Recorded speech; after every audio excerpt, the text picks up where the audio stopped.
Muy bien.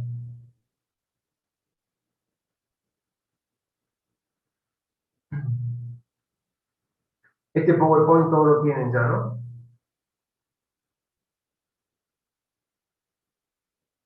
Sí, profe, está cargado la autogestión. Ok. Las puertas lógicas, todas las compuertas que nosotros hemos visto hasta acá del álgebra Boole son todas construidas a partir de transistores. Esos transistores son los transistores MOS. MOS viene de metal, óxido y semiconductor. Ya lo vamos a ver en la filmina que sigue. Uno podría modelarlo para que, sin entrar en detalle del funcionamiento en profundidad, vamos a ver el detalle del funcionamiento conceptual, cómo se lo modela. Pero recuerden que un modelo no es la realidad tal cual, pero hasta tanto ustedes después en alguna materia de electrónica, propiamente dicha, no sé, en alguna de las aplicadas, que ven los transistores MOS en mayor detalle, o en dispositivo, no sé bien cuál es la materia. Mientras tanto, tenemos que conocer lo mínimo y necesario que nos permita entender cómo funcionan las compuertas y cómo las compuertas se construyen a partir de los transistores. Ahora hay gente queriendo esto. El símbolo estándar para un transistor de canal N, el NMOS, es este que estoy señalando acá. Entonces, el transistor tiene tres, es un switch, le dice, controlado por voltaje de tres puertos o de tres terminales, podríamos decir. El terminal del D, que es el drenador, el S del surtidor, la G de la gate, en inglés. Drain, source y gate. Esos son los nombres en inglés. Traducido como ordenador, surtidor y puerta. La gate es la puerta. La G viene de gate. Y lo que le dice acá es que la puerta controla a esto, que el transistor, como si fuera una llave. Entonces, acá está el símbolo de la llave, ¿eh? Entonces, la llave está abierta cuando G tiene 0. Y la llave se cierra cuando G vale 1. Entonces, uno puede decir que el transistor MOS funciona como una llave controlada por voltaje. ¿Cuál es el voltaje que la controla para que esté el transistor o la llave en off o en on? La puerta o la gate. ¿Ven? Dos terminales conectados dependientes del voltaje del tercero. D y S son conectados on, ¿está? Cuando G es igual a 1. Bueno, ¿quién ha sido uno de los héroes, digamos, coinventó el circuito integrado? Es Robert Noyce, que ya murió en el 90, 63 años. Fue cofundador de Fairchild Semiconductor. Esta fue una de las primeras famosas, y hoy las hojas de datos a veces de las compuertas pueden encontrar este nombre. Y también fue cofundador de Intel, junto con Moore, ¿no? Y ya lo vamos a ver adelante en otra foto. Bueno, esto es simple recuerdo o historia en honor de uno de los creadores, digamos, del transistor. Que si hoy usamos las compuertas, las FPGA y todo lo que sea circuitos integrados, se lo debemos a este señor y a otros, pero digamos, este fue uno de los más importantes. ¿Cuál es el principio de funcionamiento de lo que ellos vieron e hicieron funcionar? Eh, los transistores se construyen a partir del silicio. El silicio es un semiconductor. ¿De dónde se obtiene el silicio? ¿Por qué después eso ha resultado ser tan barato, digamos, cuando se produce a gran escala? Bueno, porque el silicio se obtiene de la arena. De la arena y arena en el mundo hay para tirar para arriba. Entonces, desde ahí, a partir de la arena, extrae el silicio. Vamos.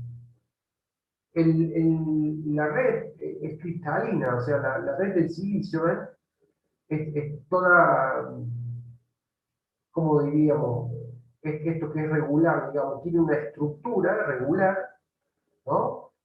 pero no tiene cargas libres, digamos. Si esto usted tiene electrones y huecos, la red cristalina del silicio es regular y no tiene cargas libres. Es un pobre conductor. Silicio puro es un pobre conductor, no tiene cargas libres. Justamente esa es la razón. Pero ¿qué pasa cuando usted dice que lo va a dopar? Dopar significa contaminar con impurezas. Entonces usted a la red esta cristalina regular del silicio le mete dopantes, por ejemplo como arsénico. Entonces, en la red cristalina, cuando usted lo dopa, le inyecta impurezas o, o material, no sé, para que no se... A ver, se suele decir impureza para decir que la red deja de ser pura, pero no porque esto sea, como podríamos traducirlo hoy, una impureza es algo sucio. No, no, no. Es otro material, en este caso arsénico, donde produce recombinación de portadores, es decir, eh, el arsénico toma y libera de la red electrones. Supongamos, el arsénico toma el hueco, se recombina y esto libera electrones. Entonces acá en la red ya no queda todo atado, sino que empiezan a quedar electrones libres. Entonces, los electrones libres son los que van a producir eh, corrientes, digamos, de electrones, porque también hay corrientes de huecos. Esto es un material de tipo N, y en el material de tipo P, la red cristalina, se lo contamina, por ejemplo, con boro. La B este es de boro. Y en esa recombinación entre el boro y el silicio, libera huecos. O sea, acá, free hole, libera huecos. Entonces ahora esto es posible, digamos, atraerlos de esta otra forma, a los electrones, y producir las corrientes. Entonces, el principio de construcción de un transistor es a partir del silicio, que es un semiconductor, con dopantes, o sea, con silicio contaminado o dopado. A mí me gusta más decir dopado, aunque suena como una traducción muy castellanizada de la palabra en inglés, pero no me gusta, es contaminado con impureza. A veces en los libros en castellano se dice así. A mí no me suena lindo, pero bueno, es posible, de hecho, que lo hacen las traducciones. Eh, Ese sería el principio, digamos, de funcionamiento, con lo cual ya podemos hablar de que va a haber dos tipos de transistores, un transistor tipo N y un transistor tipo P. Uno va a producir el N, corriente de electrones, y el tipo P, corriente de huecos.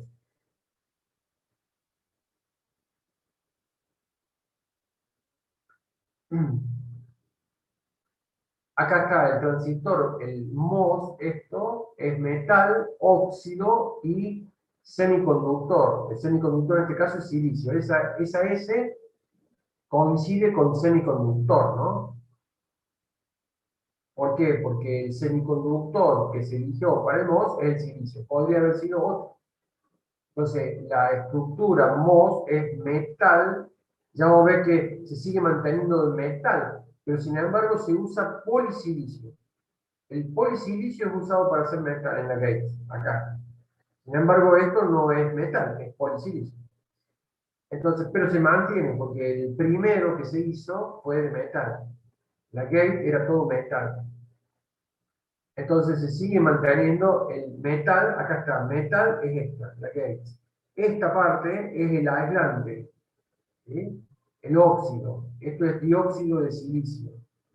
Esto es aislante. Y acá está el silicio dopado, digamos. Por acá está el N, que son las impurezas. Este es un sustrato. Esto es silicio de tipo P, dopado con material de tipo N, ¿no? Y entonces acá tiene el source y tiene el drain. Entonces, para que haya una corriente acá, tiene que formarse un canal que se llama. Ahí hay gente adentro. Se tiene que formar un canal. Entonces, fíjense, ¿cómo se va a producir ese efecto? Ese efecto se va a producir de la forma siguiente. Usted al sustrato lo pone a masa, ¿no? Lo pone a masa. Y acá en la gate, usted le pone una tensión. Entonces, a ver, todos los portadores minoritarios, porque esto es un sustrato de tipo P, todos los minoritarios, como habíamos dicho acá, miren, estos que se liberan, todo eso, al tener una tensión acá, puesto sobre esta superficie, son atraídos porque, digamos, la tensión positiva atrae los electrones. Entonces los electrones comienzan a sentirse atraídos y se desplazan acá. Y llegarían acá, si no fuera porque esta zona es el óxido. El dióxido de silicio, el óxido, es un aislante. Entonces llegan y no pueden pasar. Es como que acá hubiera un precipicio. Entonces, todo esto viajan de donde estén en todo el sustrato, atraído por esta tensión positiva acá. Y comienzan a, ¡tup! Y ahí llegan, y no pueden pasar, y no pueden pasar, y no pueden. Entonces se va armando el canal. Cuando el canal se ha formado, entonces ahora esta zona, con esta zona, quedan conectadas a través de ese canal. Wow.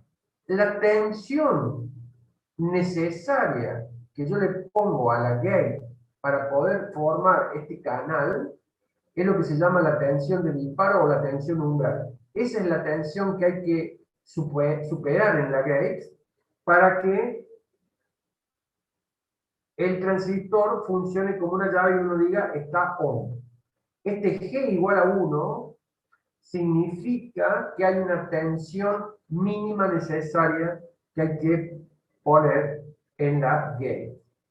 Evidentemente que ese valor es menor que los 5 voltios. Uno directamente, si han leído ya lo que les dejé de material la semana pasada, uno le va a poner un 0 y un 1 que van a representar 0 voltios y 5 voltios.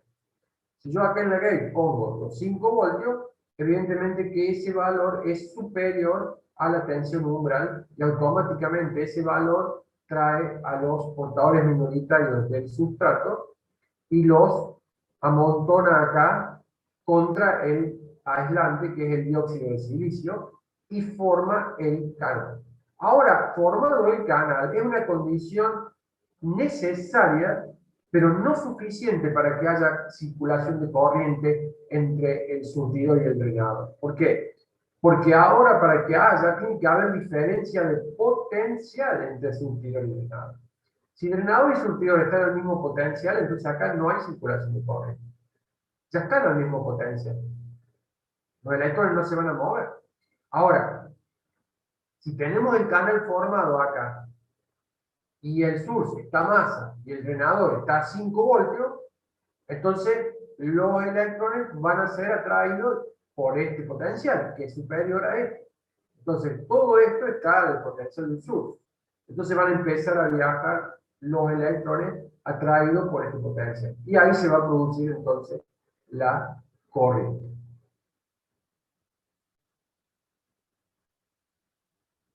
Con gate igual a 0, off. No hay conexión entre surtidor y drenador. Acá está el surtidor, el drenador, no hay canal. Entonces no hay posibilidad de que circule corriente. La tensión de gate ahí está indicada, está a ground. El sustrato, habíamos dicho que lo poníamos a ground. El sustrato era de tipo P, todo en un transistor NMOS. NMOS. Por eso al metal óxido semiconductor, ahora como esto está, digamos, inundado de material de tipo N, entonces es el NMOS. Y cuando la gate se iguala a 1, ¿ven? Acá está, le pusimos BDD a la gate, acá se formó el canal. Este es el channel, el canal. Y ahí se produce la circulación si hay diferencia de potencial entre el drenador y surtidor. El PMOS es lo opuesto. Fíjense, el sustrato ahora es un material de tipo N y los dopantes, los contaminantes son material de tipo P, opuesto a E. Entonces, ahora, fíjense, al sustrato yo no lo tengo que conectar a masa, lo tengo que conectar a BDD, porque ahora la gate la voy a poner a masa. Entonces, ahora los materiales de tipo P, que son los portadores minoritarios en el sustrato, son los que se van a ver atraídos por una tensión negativa respecto a la del sustrato. Es justamente lo opuesto. Entonces ahora con la gate a masa y el sustrato a BDD, todos los portadores minoritarios, el sustrato es N, todos los minoritarios que son P, vienen y se acumulan acá, y se forma el canal de tipo P. Por eso el transistor es PMOS. Como acá tengo material P y material P, entonces ahora, si hay diferencia de potencial, los huecos son los que van a circular de un extremo al otro. On es cuando la gate vale 0, off es cuando la gate vale 1. Esto es opuesto a lo que vimos antes, ¿no? Con gate igual a 0 está off, con gate igual a 1 está on. Ese es el NMOS. El PMOS es justamente lo opuesto. Es on con gate igual a 0 y off con gate igual a 1. ¿Se entendió hasta acá, no? Sí. Sí, se Sí, entiende, profe. profe. Bien.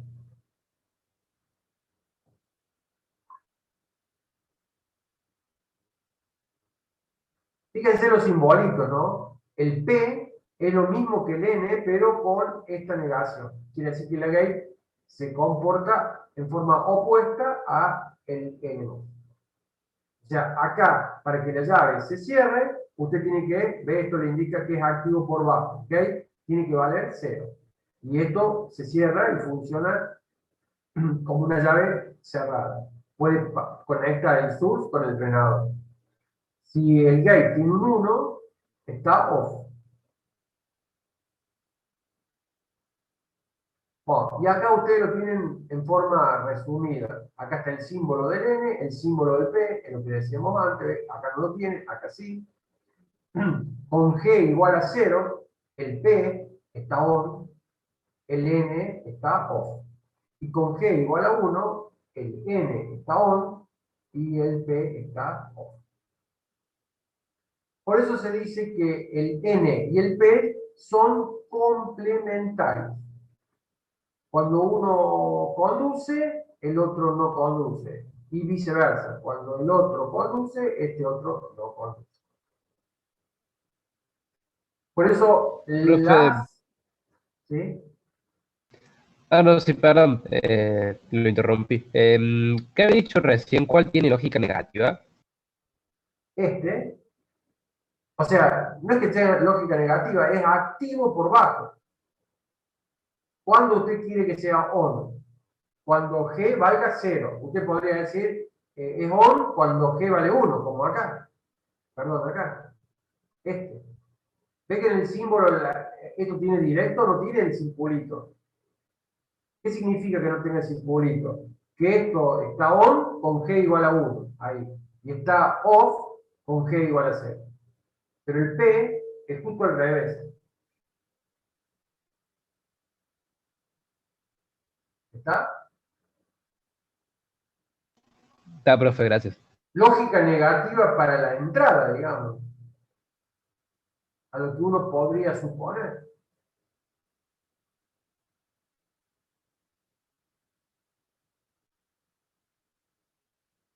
Esto recuerden que es un modelo, ¿no? Bueno, el N y el P, el N pasa bien los ceros.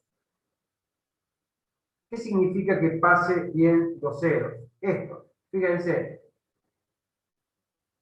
Si usted tiene cerrado acá, la pregunta es, si esto fuera una llave, no un modelo, si fuera una llave real, si yo tengo acá un 0, el S debería tener 0. Pero ¿será realmente un buen modelo? El P, cuando dice que está acá, yo digo, si acá tengo un 0, acá debería tener un 0. Y viceversa también, cuando acá tengo 5 voltios, acá debería tener 5 voltios cuando esté cerrado. Si acá tengo 5 voltios, acá debería dejar pasar 5 voltios. Bueno, como esto es un modelo, no es tan real eso. Por eso le dice que el NMOS es un buen conductor del cero, o sea, pasa bien los ceros. De manera que conecta el source a masa. Y el PMOS pasa bien los 1. O sea, pasa bien los 5 voltios, pero no los 0. ¿Se entiende lo que quiero decir, no? Esto es respecto del modelo de la llave. Para que usted, el NMOS, diga que pasa bien los 0, es que si usted tiene un 0 en el source, acá este extremo llega bien a 0.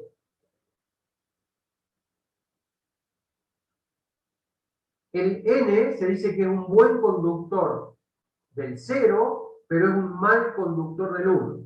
Y el P es un buen conductor del 1, pero es un mal conductor del 0.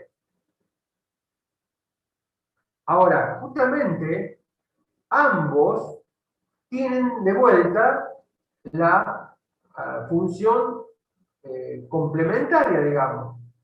Uno es bueno para una cosa y el otro es bueno para la otra. El P es bueno para poner unos o para pasar unos y el N es bueno para pasar ceros. Entonces, fíjense, para las compuertas, eso viene de 10. ¿Por qué? Si usted a la salida tiene que hacerle pasar unos, entonces usted pone una red de PMOS acá. Esto es BDD. Si uno de estos, un PMOS podría ser o una red de PMOS. Si usted lo cierra, entonces la salida se va a poner 1, porque va a conectar este 1 o el BDD a la salida, a través de esto. Entonces, la red de los PMOS se usa para lo que se llama el pull-up, tirar para arriba, tirar la salida, bueno, es lo mismo, ¿no? Pero el pull-up es tirar hacia arriba. Esta salida la lleva a este valor. De esta forma es conectar fuente a masa o conectar fuente a BDD. O sea, este punto BDD lo hago llegar acá. Lo conecto bien. Lo conecto bien, porque es una llave que se ha cerrado. Dentro de este modelo, ¿no?, que estamos viendo, esa es la realidad. No, si la llave yo la considerara así, pura, esto debería, de hecho, que si esto fuera así, y yo le pongo un 0 acá, acá yo debería tener un 0. Y si yo le pongo un 5 acá, acá debería tener 5. Bueno, no es exactamente. El PMOS, si usted le pone 5, acá obtiene 5. Si acá le pone 0, acá no obtiene 0. Obtiene un valor mayor a 0. Porque, insisto, la llave es un modelo, no es la realidad. Está modelada porque así funcionaría cuando yo aprovecho esta característica. Y la salida la conecto a masa a través de una red de NMOS, aprovechando esa característica. Entonces, acá yo tendría las entradas de mi compuerto y acá tendría la salida. Hay que ver qué cosa ponemos acá. Bueno, lo primero y más simple es el inversor. El inversor. La compuerta no. Tengo un P arriba y un N abajo. Y ahí la uní, esa es la salida y esta es la entrada. Fíjense, ¿qué dice el inversor? Este es el símbolo. Y igual a negado. Cuando A vale 0, y tiene que valer 1, y cuando A vale 1, y tiene que valer 0. Entonces, fijémonos acá, cuando yo le ponga A igual a 0. ¿Qué pasa si usted le pone 0 con el P1? Conduce. O sea, se cierra. Esta es una llave que se cierra. Si esta llave se cierra, entonces me conecta la salida I a BDD. ¿Qué pasa con el N1? Si usted le pone un 0 acá. No conduce. Es Queda una abierto. llave abierta, no conduce. Entonces, I no entra en conflicto, no me hace un corto entre BDD y masa. Esto está abierto y esto conduce. Entonces, que I vale BDD. Cuando A tiene un 0. Y cuando A tiene un 1, ¿Qué pasa Y con sería P1? la inversa. Sería Opuesto. la inversa. P1 es una llave abierta, no conduce, y N1 es una llave que se pone on, conduce. Entonces, si esto está a masa y una llave cerrada se pone a masa, la salida va a masa. Esto es lo que está representado acá. Con A igual a 0, P1 está on, N1 está off, la salida ahí vale 1. Con A igual a 1, P1 está off, N1 está on, y la salida vale 0. Entonces, si usted mira ahora la entrada A y la salida I, si usted pone un 0 en A, la salida I tiene un 1. Acá está la verdad. Y si usted pone un 1 en A, I tiene un 0. Entonces, esta simple conexión de un P arriba y un N abajo me implementa la compuerta no. ¿Qué pasa con la NAND ahora? Bueno, por eso hablábamos de una red, ¿no? Acá es simple, pero acá hablamos de red. Puede haber más de uno y puede haber más de uno. El inversor tiene uno y uno. Pero la NAND, como estamos viendo, ahora tengo 2 y 2. Fíjense, las entradas A y B están conectadas tanto a la gate del N1 como a la gate del P1. Y B está conectada a la gate del P2 y a la gate del N2. Estos están en serie y estos están en paralelo. ¿Cómo es la tabla de verdad de la compuerta NAND? Acá la tenemos. 0 por 0 es 0, pero negado 1. 0 por 1, 0, negado 1. 1 por 0, 0, negado 1. 1 por 1, 0. No, 1 por 1, 0, no. 1 por 1, 1, negado 0. Me trabé yo con mis propias palabras. Y ahí tenemos entonces la tabla de verdad. Entonces, uno tiene que ver acá con la primera, el análisis. ¿Qué pasa cuando yo le pongo 0, 0? Es la primera combinación. Ponga 0 y 0 y analice qué pasa con P1, P2, N1 y N2.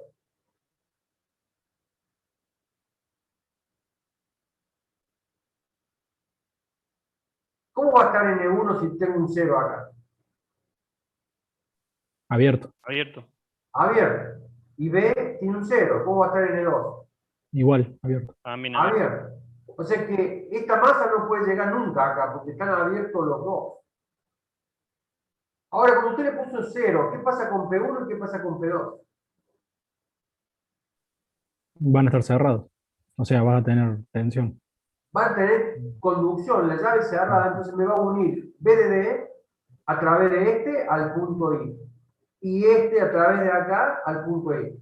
Venga por acá una parte y venga por acá otra parte, acá se van a juntar, e I va a llegar al potencial acá. Eso, por ejemplo, es lo que uno diría es el tiempo, ¿no? Que tarda. Esto no se hace en tiempo cero. Según el material que le dejé para lo que se pasa, la semana pasada, esto tiene un tiempo. Pero I va a valer 1, como dice la tabla de verdad. ¿Qué pasa con 0 y 1? Bueno, el mismo análisis hacemos. Nada más que ahora con A igual a 0, este está abierto. Y este con B igual a 1 está cerrado.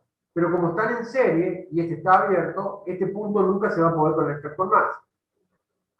Ahora, como A tiene un 0, este está cerrado. Pero B que tiene un 1 hace que este esté abierto. Pero como estos están en paralelo, esta llave cerrada me conecta el BDD ahí. Con lo cual la salida ahí va a tomar el valor 1. El 1,0 es la misma situación, pero al revés. Y voy a tener 1. La única forma en que la salida tenga 0 es con 1,1. Cuando usted le pone 1,1 a A y a B, usted está cerrando N1 y N2. Entonces, el camino de conducción de I es a través de los dos en serie que están cerradas las dos llaves, entonces conecta a la masa. ¿Por qué no entra en conflicto arriba? Porque esta está abierta y esta está abierta. Entonces I no puede entrar en contacto con BDD, con lo cual no puede producir un corto entre masa y BDD. Entonces I toma el valor 0. Y ahí está la tabla de verdad. Bueno, eso está reflejado acá. Lo que dije en palabras y expliqué está acá. ¿Se entendió? Sí, Sí, sí. profe. Esta es la compuerta NAND. Recordamos entonces cómo es la estructura. Todos los P arriba, todos los N abajo. ¿Cómo se construye? A ver, para que no sea tan aburrido. ¿Cómo se construye una NOR de 3 entradas?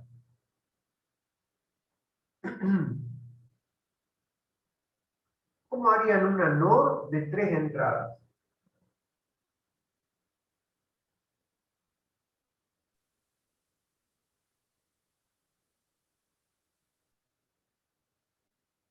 Y lo podés hacer con una OR de 3 o dos OR de 2 y una nota a la salida, por ejemplo.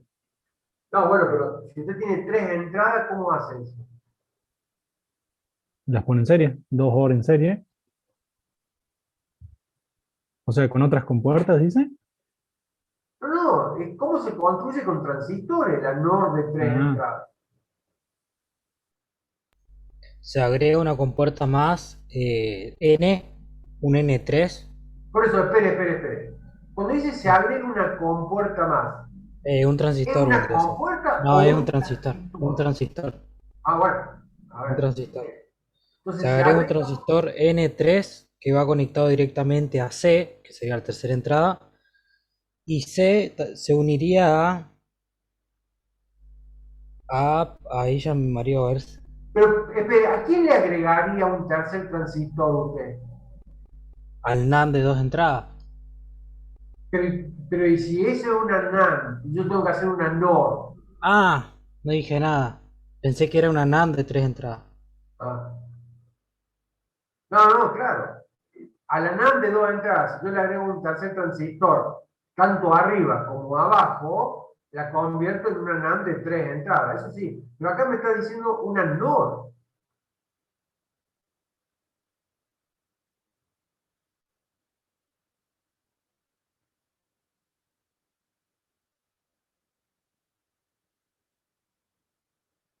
Fíjense, ahora cambia. Son 3 arriba y 3 abajo, pero abajo están en paralelo y arriba están en serie. Cosa que recién teníamos en serie los de los N, los de abajo, y en paralelo los de arriba. Ahora, evidentemente, tenemos una entrada más, vamos a tener 3. Pero los 3 de abajo no están en serie, están en paralelo, y los de arriba están en serie ahora. Miren. Entonces, si ustedes lo ven, a ver, si lo ven, no tengo la tabla de verdad, pero miren conceptualmente lo que uno diría. Si esto es una NOR, y yo tengo 0, ¿qué sería una 0 más 0 más 0? 0, negado 1, debería ser, ¿no? Bueno, fíjense, este punto, la única forma que este punto alcance los BDD, el BDD, la alimentación, es que esta esté cerrada, cerrada y cerrada. Para que esta esté cerrada, esta esté cerrada y esta esté cerrada, A, B y C deben valer 0. Si usted, las tres valen 0, entonces hay una conjunción así, e I alcanza el potencial de BDD. Y eso significa que la salida de la NOR es 1. Es la única condición para que I valga 1. La única. Porque si las tres llaves que están en serie no están las tres cerradas, no hay forma de llegar acá. Entonces, la única combinación de la NOR que produce una salida igual a 1 es 0, 0, 0. Toda otra combinación, ¿qué produce? Perdón, 0, 0, 0 produce 1, ¿no? Si había dicho, para que I valga 1, A, B y C tienen que valer 0. Cualquier otra combinación, ¿qué produce en la salida? Y que sea cero, Que porque vos sea vas a 0. tener una llave abierta, no va a pasar directamente. Voy a tener con un 1 en cualquiera de estas, un 1 en cualquiera de estas, voy a tener alguna de estas llaves abiertas, con lo cual esto no va a poder pasar acá. Y una de estas llaves, la correspondiente, si yo digo es A, la que tiene un 1, esta está abierta y esta está cerrada. Entonces, esta salida a través de esta que está cerrada, llega a masa. Con lo cual I vale 0. Así funciona. Conceptualmente, usted tiene que ver cuál es la compuerta que quiere hacer y en base a eso lo razona y arma la cantidad de transistores necesarios de tipo P y la cantidad de transistores necesarios de tipo N. Y si están en paralelo o están en serie, evidentemente dependiendo de la función. A ver, fíjense esto. ¿Cómo construir una AND ahora de 2 entradas?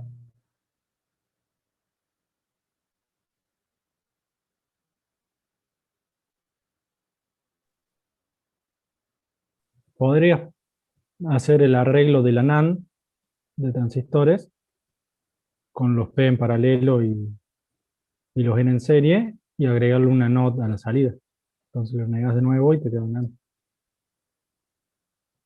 Bien. No se le anima a ninguna otra forma, ¿cierto? Y no, creería que no. ¿Podría ser intercambiable serie y paralelo, profe? O... No, no lo va a lograr. Es como dice él, es la NAND seguido de un inversor. La NAND, ¿por qué le digo que no lo iba a lograr? Vamos a la NAND. Ahí está la NAND. Si usted cambia el paralelo por serie y el serie por paralelo, me está convirtiendo, en vez de NAND, se está yendo a una NOR. Si es lo que vimos acá. Si usted cambia serie por paralelo, se está yendo a la NOR. Ahora acá, como tenemos 3, es porque son 3 las entradas. Pero si fueran 2 las entradas, quite uno y quite otro y deje 2 y 2. Respecto a la NAND, son 2 y 2, la de 2 entradas. Pero estos están en serie y estos están en paralelo. Si yo quiero una AND, entonces a la salida de esta le pongo el inversor. ¿Cuál es el inversor? Este. Es la forma mínima de hacer, o sea que acá usted le conecta al inversor, 2 transistores más, y le queda la AND.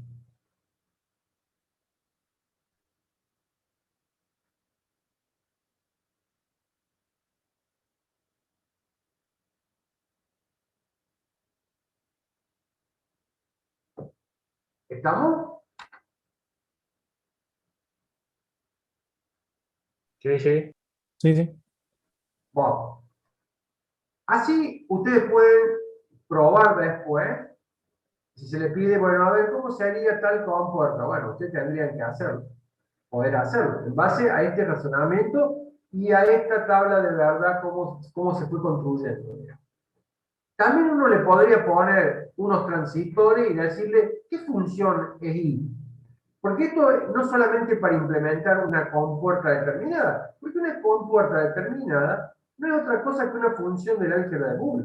Entonces yo podría querer implementar ahora cualquier otra función del álgebra de Boole. Y ustedes deberían poder visualizarlo en base a los transistores, ya sea P y N en su conjunto. ¿Se entiende eso, no? No quedan limitados, digamos, para que solamente implementen con los transistores las compuertas. Puede ser cualquier función del álgebra de Boole.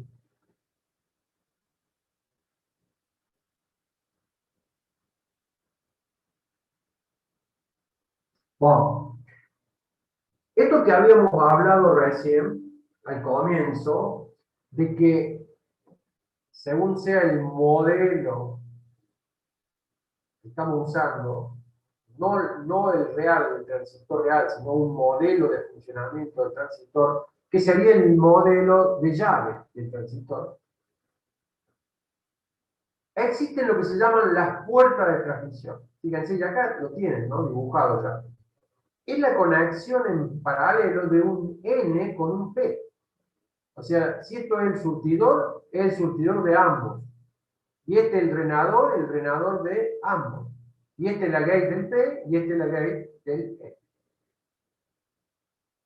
Eso es lo que se llama una puerta de transmisión. Fíjense, ¿por qué se combina el N y el P? Porque como el N dice que pasa pobremente el 1, pero el N pasa muy bien los 0, y el P pasa el 0 pobremente, pero pasa muy bien el 1. Por eso eran complementarios. Entonces, si usted usaba un transistor N como llave, solamente tiene la contra de que el 0 lo va a pasar bien, pero al 1 no lo va a pasar bien. Y lo que uno quisiera es tener una llave que me haga pasar tanto el 0 como el 1.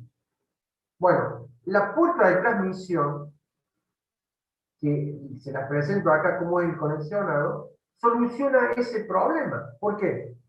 Porque cuando usted a A le pone un 0, el que le hace pasar bien a B el 0 es el N, y no el P. Porque si fuera por el P, pasaría, pero llegaría a una determinada tensión.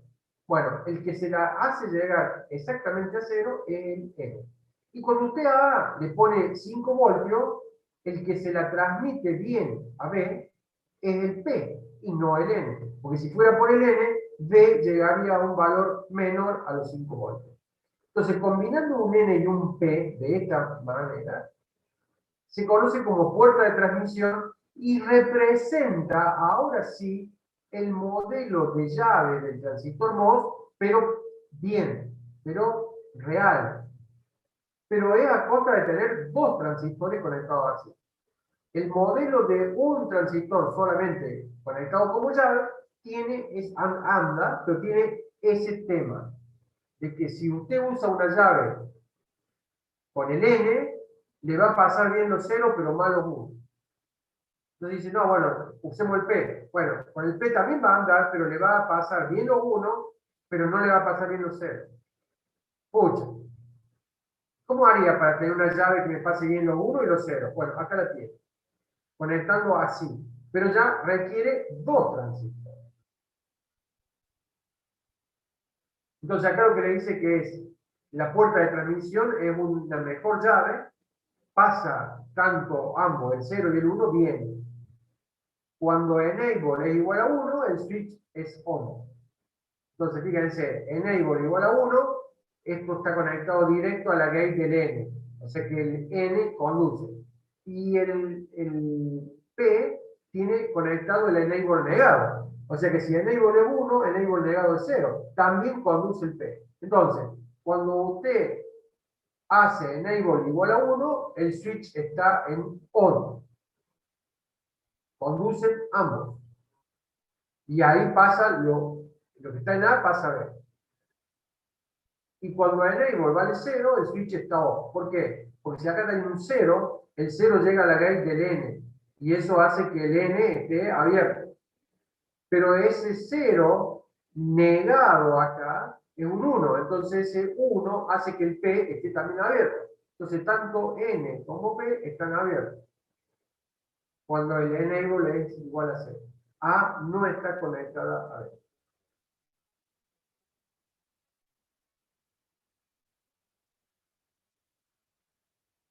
También están las puertas llamadas así pseudo NMOS. ¿Qué es un pseudo?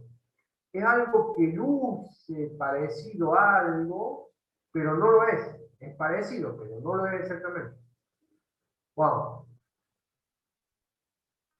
Consiste en reducir la cantidad de transistores y a la red de arriba, a la pull-up network, o sea, la que tira la red o el conjunto de transistores que tira o conecta a BDD, lo reemplaza con un transistor PMOS que se llama weak PMOS, que está siempre on, pero este weak significa débil. Por más que esto esté, que el simbolito está conectado a más, o sea que esto estaría on siempre, por eso dice que está siempre on. Usted diría, pero entonces me conecta esto con I, entonces I va a tomar esta tensión. La respuesta es no. Y mire cuál sería el principio. Imagínense un tacho de agua. Un tacho de agua. Y abajo tengo un hueco con un tapón. y ese hueco tiene un diámetro de 1 pulgada.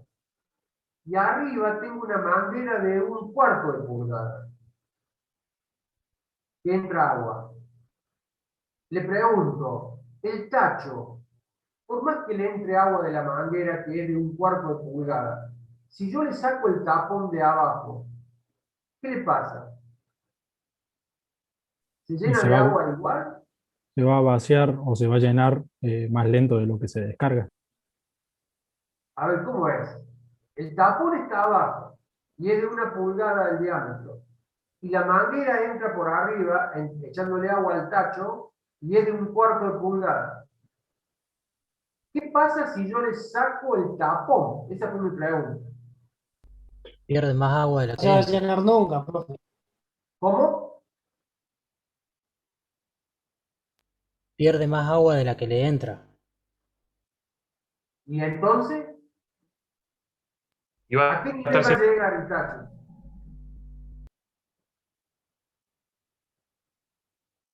Y se No, va a profe, vaciar. no se va a Espera, llenar. va a llegar a un ¿Eh? punto.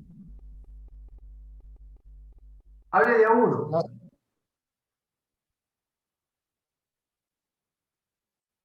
Dele, va a dele estar a vacío, alguno. profe. No lo entiendo. El que habló no entiende qué dice. Que va a estar siempre vacío, profe. Va a estar siempre vacío. Va a estar siempre vacío. ¿Lo ven a eso? ¿Por qué?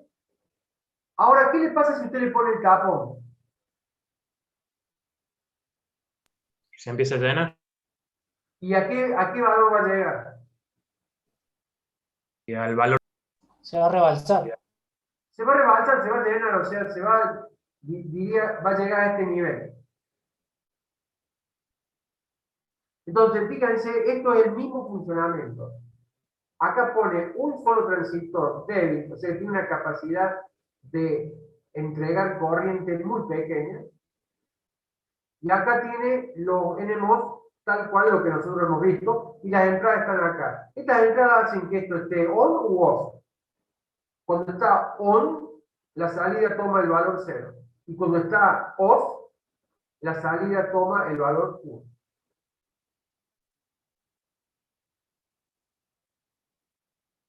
¿Ves? El transistor PMOS tira la salida alto solamente cuando la red de NMOS no la está tirando abajo. Acá yo diría, el tacho se va a llenar de agua siempre y cuando tenga puesto el tapón.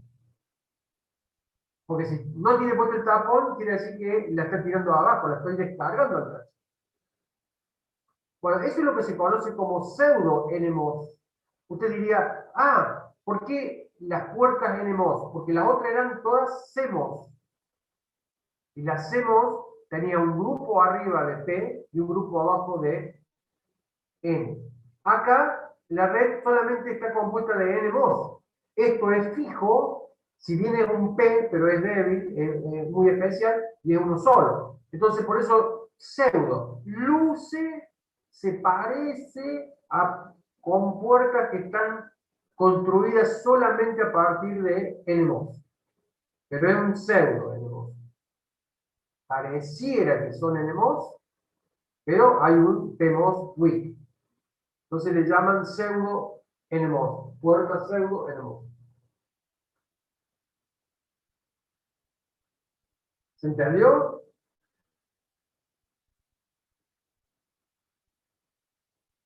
¿Hay pregunta? Profe, ¿se podría asemejar, capaz que no tiene nada que ver lo que voy a decir, pero con un divisor resistivo y que Wick es una resistencia mucho más grande que la que tenés abajo? Y bueno, sí, lo que pasa es que un divisor resistivo, nada es variable. O sea, usted una vez que lo tiene, ya tiene una tensión fija en el divisor resistivo. Salvo que usted me diga, anda moviéndole con un potenciómetro. Pero no va con un divisor resistivo porque el modelo es una llave, no una resistencia. Claro, está bien, está bien. Salvo que vos me digas, le pongo una resistencia y le saco la resistencia. O sea, abro y cierro. Pero bueno, no hace falta poner una resistencia para cerrar. Lo podés hacer con una llave con resistencia cero, digamos, en teoría. o mínima.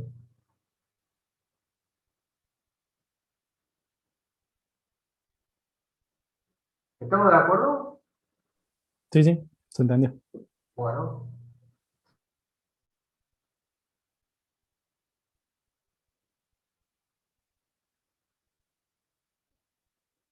Bueno, por ejemplo, un ejemplo de pseudo NMOS, una NOR 4.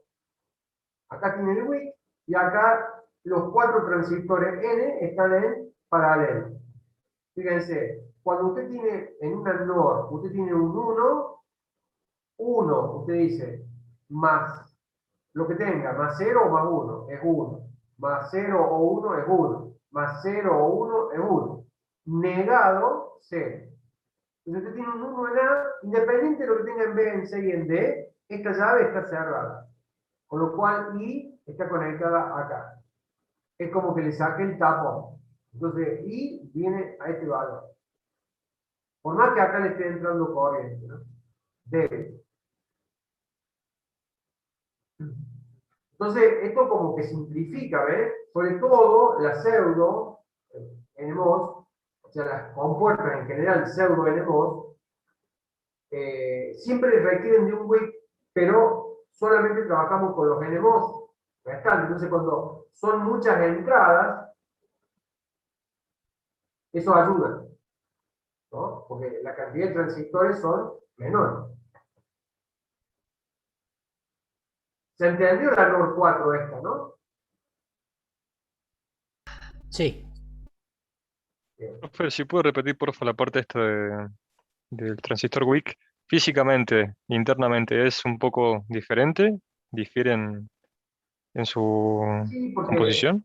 porque el WIC ahí no está trabajando como una llave, porque siempre está conduciendo. Cuando usted dice que un transistor funciona como una llave, dice conduce y no conduce. ¿Entiende?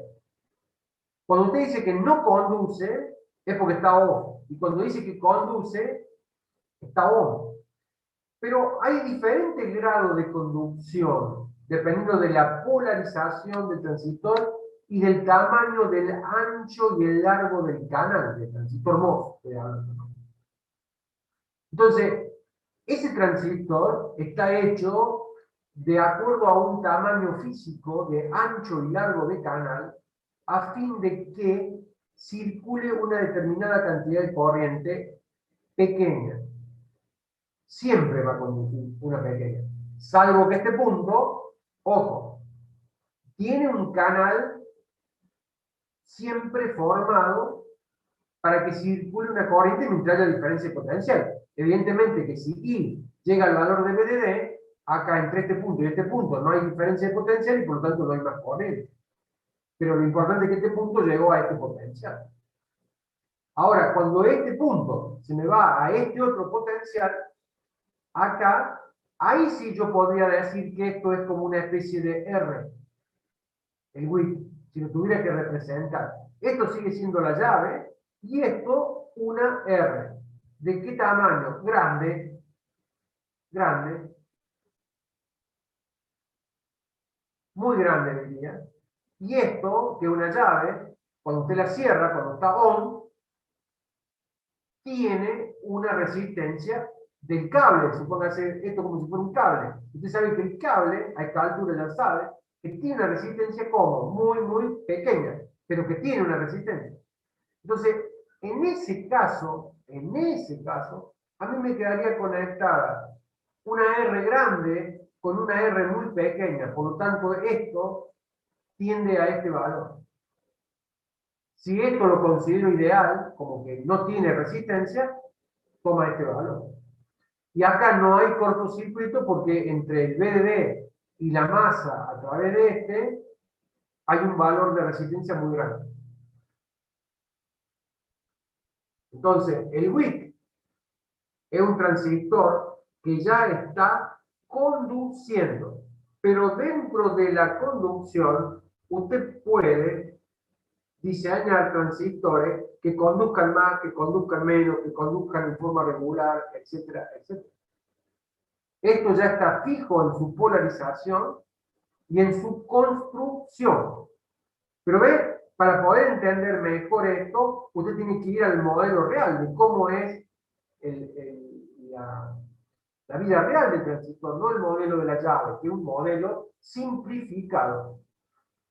Si usted ve la ecuación completa del transistor MOS, cuando la estudie, va a ver que por eso se utiliza mucho en técnicas digitales el modelo de la llave, porque el modelo de la llave es un modelo simple. No sé si le aclaré o necesita mayor aclaración del WIC.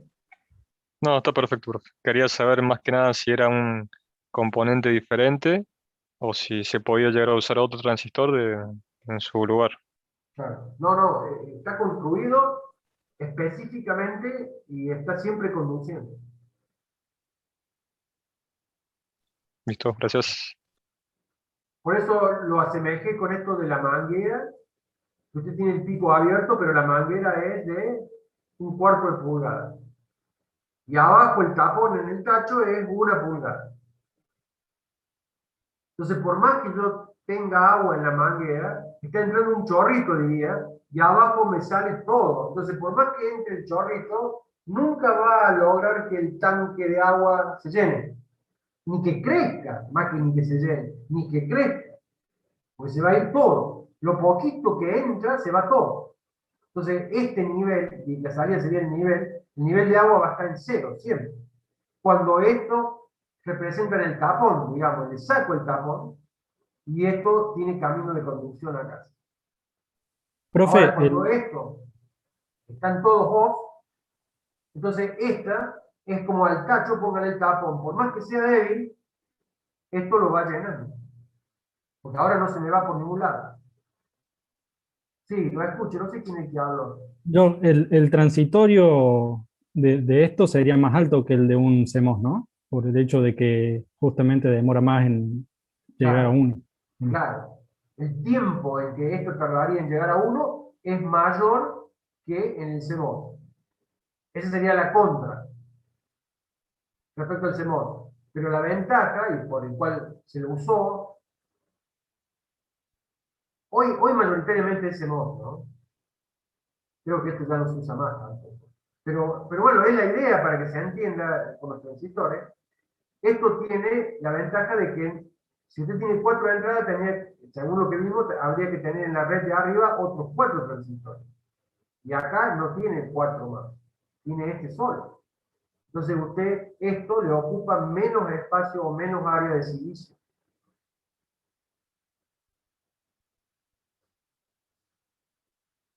¿Seguimos? ¿O hay alguna otra pregunta? Adelante. Bueno. Acá está todo el otro junto con Noyce. Este es Gordon Moore. Este hombre vive todavía, en 1929. El Noyce era 1927. O sea, son un tipo que tiene... Mi padre, por ejemplo, cumplió 90 y es de 1930. No, perdón, 91 cumplió. Es 1930. O sea que este hombre tiene 92. Este sería más grande, un año más grande que mi viejo. Digo, y está vivo, o sea, esto lo que veo, mi viejo también lo tengo ahí. Se tienen 90 años ya, han superado los 90, pero están bien. Y este hombre sigue activo a su medida, ¿no? Pero digo, no está alejado de la toma de decisiones, lo consultan, digamos, ya es consultor. No está activo como directivo, pero sí como consultor. Un tipo que todavía es conocedor, digamos, no es que ya se relajó, ya el mercado del semiconductor es ajeno, no, este lo lleva en la sangre, digamos. Bueno, fue la famosa ley de Moore. Junto con Noyce cofundaron, digamos, Intel, ¿no? La ley de Moore, que tanto se habla, es lo que dice acá. Y se observa desde el año 1905, o sea, desde los comienzos de la era del semiconductor, digamos, o de la creación de los circuitos integrados. El número de transistores en un chip de computadora, en un chip de electrónica en general, dice de computer porque lo tomaron más que todo sobre los microprocesadores, que es algo que vamos a ver el año que viene. Entonces, los chips de microprocesadores, que Intel ha sido o es, digamos, una empresa dedicada fundamentalmente a microprocesadores, a muchas cosas, pero una parte importante de su negocio son los micros, de ahí que le dicen el computer chip, digamos, un chip genérico, digamos, pero se duplica cada año. Se duplica. Entonces, eso se llama integración. Cada vez en una misma área entran más transistores. ¿Por qué? Porque esos transistores, la tecnología que se va aplicando, hace que el canal haya una reducción en el canal del transistor. Y bueno, y eso ha posibilitado la famosa ley de Moore. Es tan simple como eso, ¿no? Entonces, usted ahora, en una misma pastilla semiconductora, en una misma oblea, le entran millones y millones de transistores en un chip, cuando antes entraban a lo mejor miles. Ahora entran millones.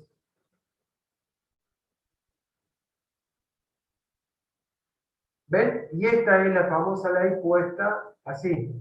Está desactualizada ya, llegó acá hasta el 2005, digamos, pero ven, 1000, 10.000, 100.000, 1.000.000, 10 millones, 100 millones, 1.000 millones. Y usted tira acá y bueno, y cada vez se va duplicando el número de transistores. Y esto son todas las denominaciones comerciales de los procesadores Intel. Claro, acá quedó en el Core 2 Duo, y después se ha ido toda la línea de los i3, y 5 y 7, bueno.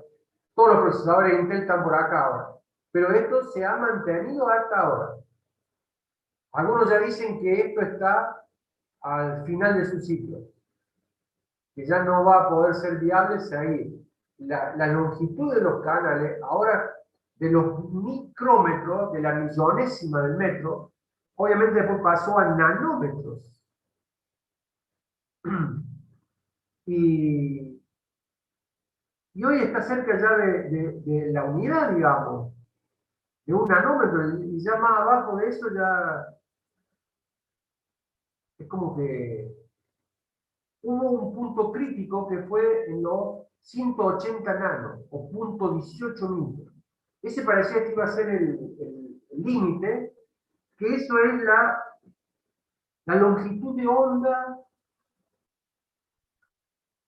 de electrones que se usaba cuando se disparaba contra la oblea. Obviamente son equipos, digamos, ópticos, donde usted tenía un haz. El haz de electrones de eso que se bombardeaba, evidentemente que tenía una longitud de onda. Y esa longitud de onda era los 180 nanómetros, o 0,18 micrómetros. Y parecía que ahí iba a llegar, porque ya, y no. Y se cambió el proceso, se cambiaron las máquinas, se cambió el principio, se usó nueva tecnología para hacer ese bombardeo, y se siguió bajando. Ahora vuelve a decirse que estamos casi al final del ciclo, que no va a ser posible seguir. Bueno, es posible que esta vez ya sea cierto, digamos, porque cambiar tecnología probablemente sea cambiar de material. Y en eso se ha estado trabajando también. Pero bueno, no sé, ya el tiempo dirá, el tiempo dirá.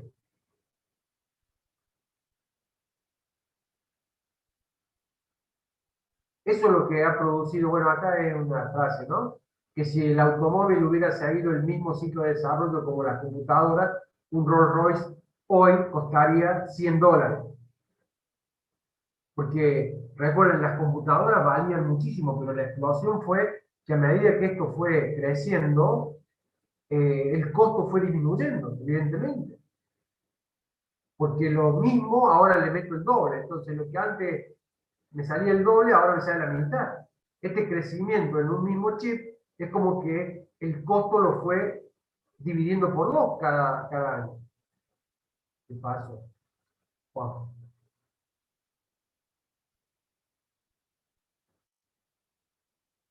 Con eso dejamos lo del transistor y pasamos a otro aspecto importante que son el consumo de potencia. El consumo. Nosotros tenemos dos tipos, o sea,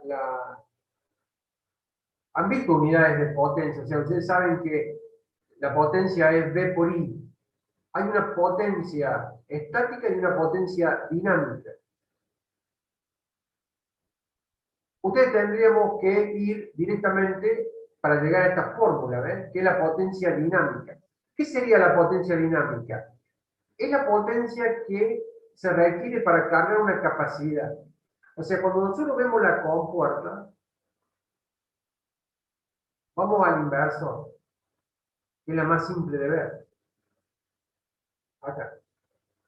Cuando nosotros tenemos el inversor, y yo le pongo una forma de onda, le digo 1, 0, 1, 0, le pongo una determinada frecuencia. Cuando yo pongo un 1 acá, descargo este nodo. Y cuando le pongo un 0, lo cargo. Cuando yo lo cargo, fíjense, cuando yo lo cargo, lo pongo en 1, le estoy robando energía a la fuente.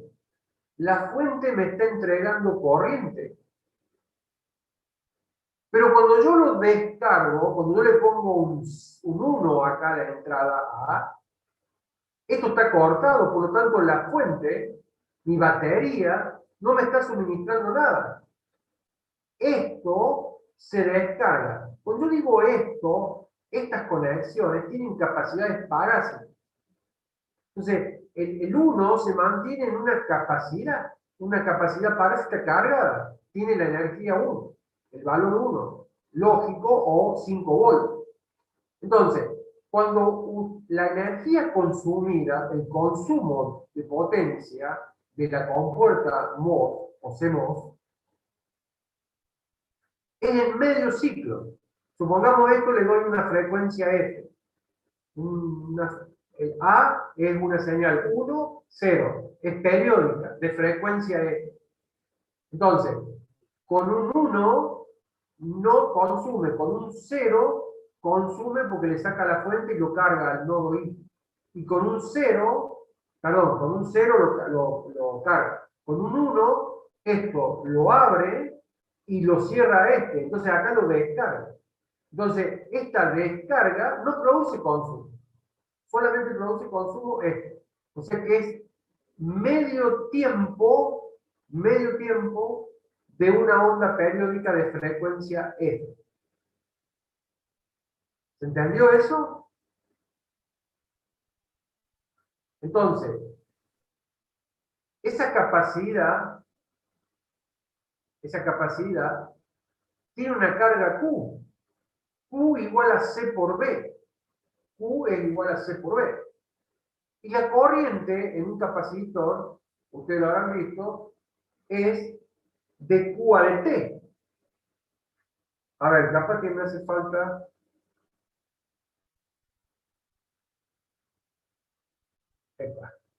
Capaz que me hace falta ponerle el...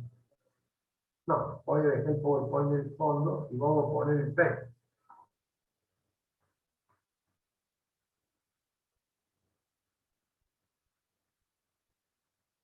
A ver. La corriente I es igual a dQ a dt.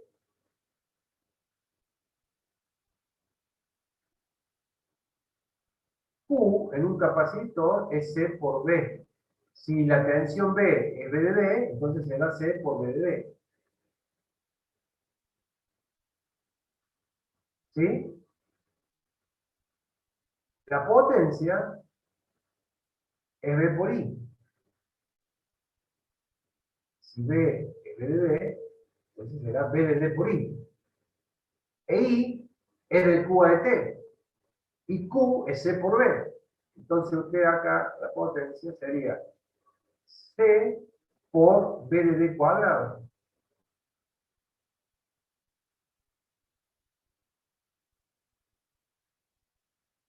Bueno, o sea, eso es la parte. Todo esto sería por la unidad de tiempo, por dt. Entonces yo borro acá y digo, ¿cuánto lo habíamos cargado? ¿Cuánto habíamos dicho que consumía? La señal esa era una señal que habíamos dicho que tenía una frecuencia f y usaba la mitad. Ahí está. Esto es lo que tenemos acá. A lo que se llegue. Entonces acá el circuito está corriendo a una frecuencia f, de 1 a 0 o viceversa, a esa frecuencia. Los transistores conmutan de 1 a 0 y de 0 a 1 a esa frecuencia. El capacitor es cargado F sobre 2S por segundo.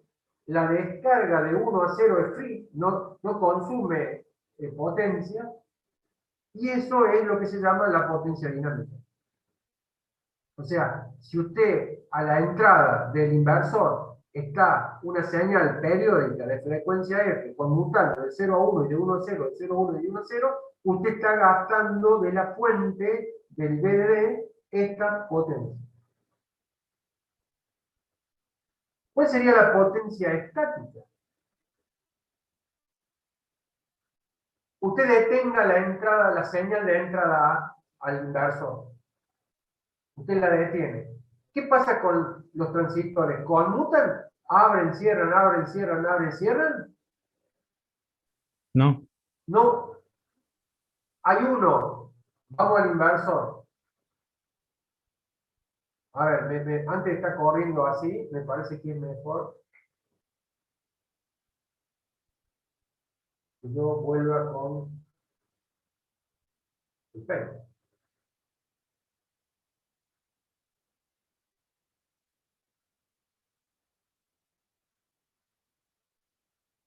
Este es el P, esta es la entrada, esta es la salida ahí.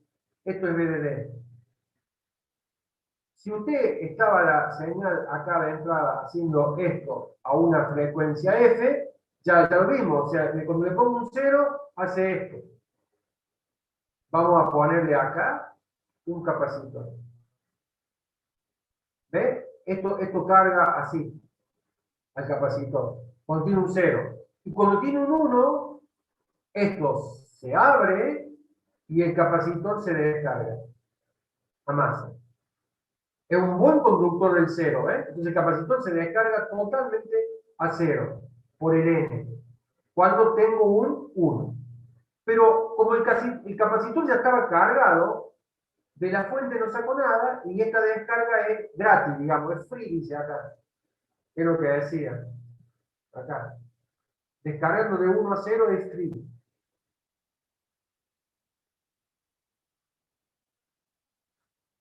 Entonces, solamente cómputo extra. Bueno, eso es lo que habíamos dicho recién. Ahora, fíjense, cuando usted suspende esto y esto queda así, en 0, permanente, no conmuta más esto. Bueno, si quedó en 0 o quedó en 1, hay uno de los dos que la salida, supongamos, va a hacer esto. La va a terminar de cargar a 1. Y cuando esto esté a VDD, ¿qué pasa con la circulación de corriente? Y se detiene. No hay más Se corriente, detiene, no hay corriente. más circulación de corriente. Este no conduce porque está abierto. Y este que está la llave cerrada, ya no conduce tampoco porque este alcanzó el mismo potencial. Al no haber diferencia de potencia, no puede haber circulación de corriente. Entonces, dinámicamente, usted tiene corriente igual a 0. Dinámicamente. ¿Cuándo tiene corriente igual a 0? Cuando no hay señal en la entrada. O cuando la señal está quieta. Pero cuando la señal está conmutando, entonces usted tiene la potencia dinámica, que dado por eso.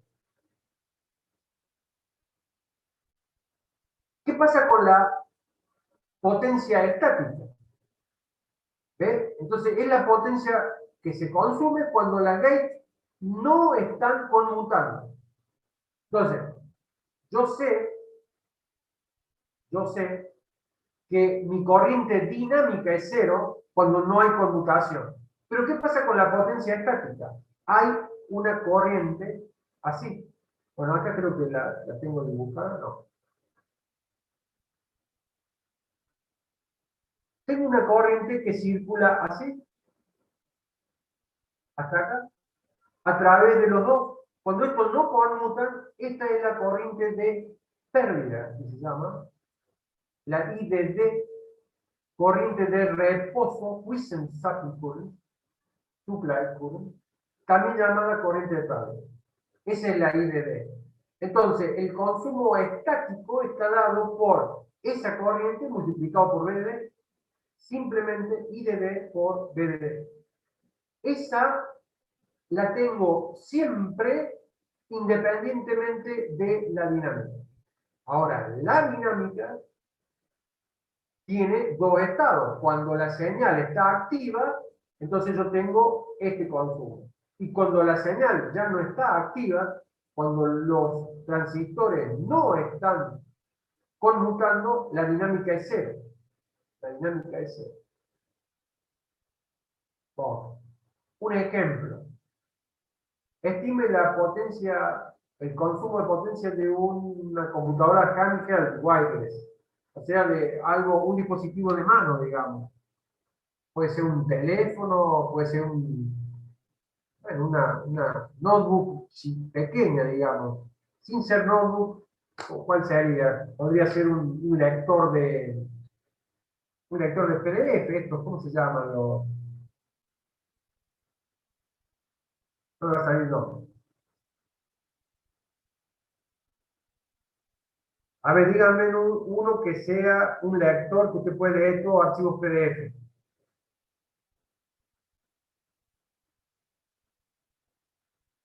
Un lector de... ¿Cuál? El Ocular, profe. No le entendí. El Ocular. Ocular. No lo conozco. Bueno, póngale eso. No, algo más conocido El Adobe. No, el Adobe es un lector, pero un programa que corre en una PC. Yo estoy hablando de un dispositivo hardware. Bueno, no importa. Sería un ebook o alguno de esos, no me sale el nombre, hay uno de Apple que es reconocido. Sí, por eso, pero hay de Apple, de Google también. No me sale, de Amazon también está.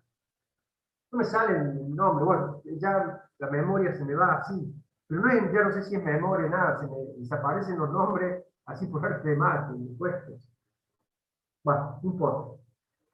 Un Kindle, dispositivo. hay uno que se llama Kindle, que es de Amazon. Bueno, supongo. Pero no es hay dos o tres que son bien conocidos, son famosos. Ah, bueno, no importa. Si me acuerdo antes de terminar la clase, yo se lo digo. Terminemos el ejemplo. Entonces, BDD, supongamos 1,2 voltios. La capacidad esa que habíamos dibujado, 20 nanofarads. La frecuencia, 1 GHz. Estamos hablando de 1 GHz en la frecuencia de la señal. IDD, 20 mA. Entonces, si a usted le dicen que calcule el consumo, entonces su fórmula va a tener que contemplar la componente de potencia dinámica más la estática. Entonces, en dinámica es 1 medio, C es 20 nano, es reemplazar, pero hay que tener en cuenta esto. 1,2 voltios al cuadrado por 1 GHz, más 20 mA por 1,2 voltios. Y eso le da algo así como 14,4 vatios. Fíjense, la primera y la segunda. ¿Qué diferencia ven? Enorme diferencia. Es decir, cuando usted está usando un dispositivo de mano, como puede ser el teléfono, como puede ser una notebook, o como puede ser lo que dice un lector de PDF, el dispositivo, mientras lo está utilizando, tiene el mayor consumo. Cuando usted lo apaga, no es que no tiene, tiene muy pequeño comparado a este, pero tiene. Pero fíjense la diferencia, ¿no? Pero ¿qué es lo bueno que tiene? Que cuando usted no lo usa, el consumo no existe, porque la potencia dinámica es cero cuando usted lo tiene apagado, digamos. Solamente le queda el consumo estático. Que eso es, fíjense, 0,024 vatios respecto al 14,4. O sea, esto es aproximadamente 14,4, es aproximadamente esto. Esto queda como despreciado frente a esto. Y sabemos que este consumo es cuando se está usando, o sea, es el dinámico. Cuando usted le pone F igual a 0, chao, esto da 0. Eso es lo bueno del CMOS. Por eso todos los dispositivos de hoy en día son CMOS, porque son para bajo consumo. Son para que aguanten las baterías. Cualquier otro dispositivo que no sea CMOS va a tener un consumo, lo use o no lo use. Ahí está la gran diferencia. Bueno, hasta acá llegamos. Con eso terminamos este PowerPoint.